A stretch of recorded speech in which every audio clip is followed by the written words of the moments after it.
Hello, this is your friend Holland Timmins, otherwise known as the Connoisseur, and today we'll be doing a double feature of comic books of Hellboy, the Chained Coffin, and Hellboy, the Right Hand of Doom. The Chained Coffin and the Right Hand of Doom are anthology pieces. Hellboy goes through a series of stories. One of the first ones in here is actually the corpse. Anyway. Where Hellboy is essentially lugging around a corpse to different areas, facing off against, beings like Jenny Greenteeth or a giant pig coming across bouncing rocks. And he has to bury this corpse in order to save a baby named Alice, who's actually an important character later on, but we will get to that sooner or later. The next comic in the... Anyway, here's the pig. Sorry. Anyway, the next comic is actually The Iron Shoes, which is actually one of my favorite little pieces. As you can see, I just think it's hilarious. Nice little piece. Anyway, there is the Baba Yaga story where essentially Hellboy shoots out the Baba Yaga's eye. And, well, there's more to it than that, but I won't spoil it for you.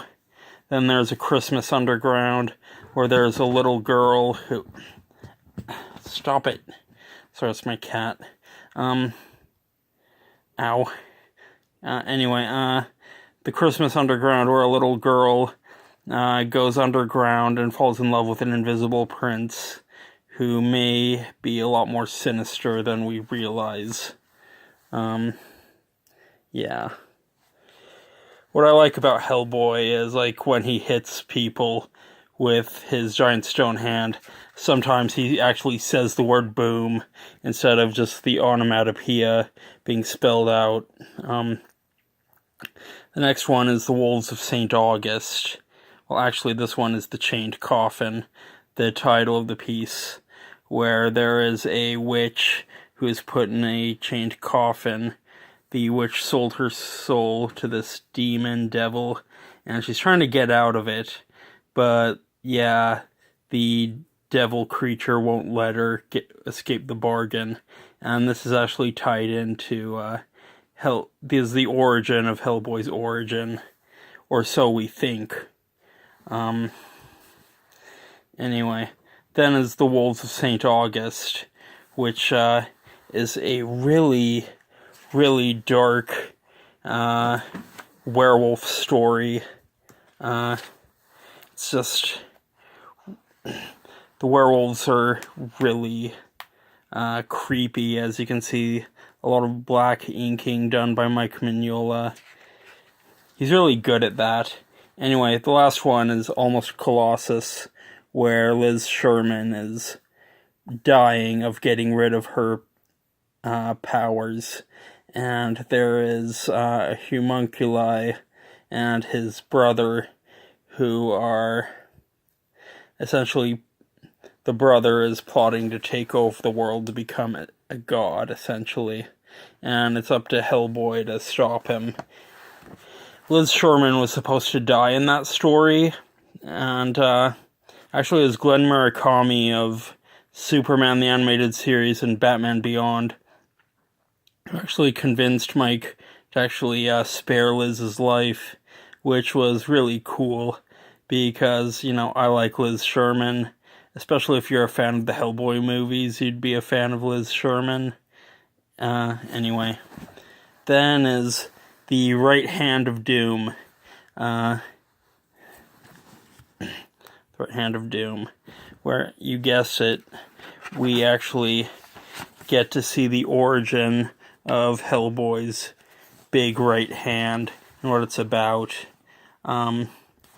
Actually, one of the first stories you get to see is Hellboy first turning his back on Hell by eating pancakes. They can't stand the fact he finally ate pancakes. It's funny. It's a funny story. It's really a popular story of Hellboy stories, too. The next one is where Hellboy fights a dragon, and it's really cool. Then is a Norwegian tale called King Vold. What I like about Mike Mignola is he goes across different cultures and takes mythology and incorporates it into Hellboy. And no, nobody accused him of cultural appropriation, at least not yet. Cultural appropriation is so stupid. It's called cultural enrichment, and Hellboy is guilty of that, enriching culture and sharing it. And yeah, anyway, the next version is Heads, where it's a Japanese ghost story about floating heads. It's a really interesting story.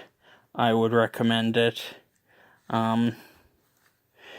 Then there is one about a medium who gets lost he gets torn apart by something from another world after using drugs. Don't use hard drugs, kid. Don't use hard drugs at all, kids. The Varkulak, which is about a giant Romanian vampire creature. It's really giant. It's one of my favorite shorter Hellboy stories. But yeah, then there's the Right Hand of Doom, which Hellboy goes over everything, including the possible future of the end of the world. And it details like the origin of his right hand. It's really interesting. And finally, let's see, where is it? The Box Full of Evil. This is where it deals with the secret names of demons and how to control them that way. And has this criminal that's like masterminding the whole thing from this box with the minor demon in it. Hellboy is brought in, and one of my favorite moments is there's a monkey with a gun, and he shoots the hell out of Abe Sapien. It's just really funny. Obviously, it's a bit triggering for me, since, you know, that's how my father died. It was actually right after high school graduation, an insane orangutan with a rap sheet 5 miles long shot and killed my father. And right before I entered college, I swore an oath to battle the cowardly criminal element. And I've been fighting crime ever since then at night as a vigilante. Don't tell anyone. Anyway, I vowed to bring the insane orangutan to justice. But that's another story for another time. This is Hellboy's story, and it's really good. Anyway, there is a lot of people that giving it praise. Will Eisner, Frank Miller, Sergio Aragonis, and one of my favorites, Dave Stevens, the creator of The Rocketeer. So yeah, I would recommend Hellboy. It's a really great read. I'll be making more videos and posting them. Hopefully I can get it out before October 31st. This is the witching hour, the witching month, and what better way to celebrate it on YouTube than reviewing Hellboy? Anyway, take care everyone, and happy Halloween. Peace out.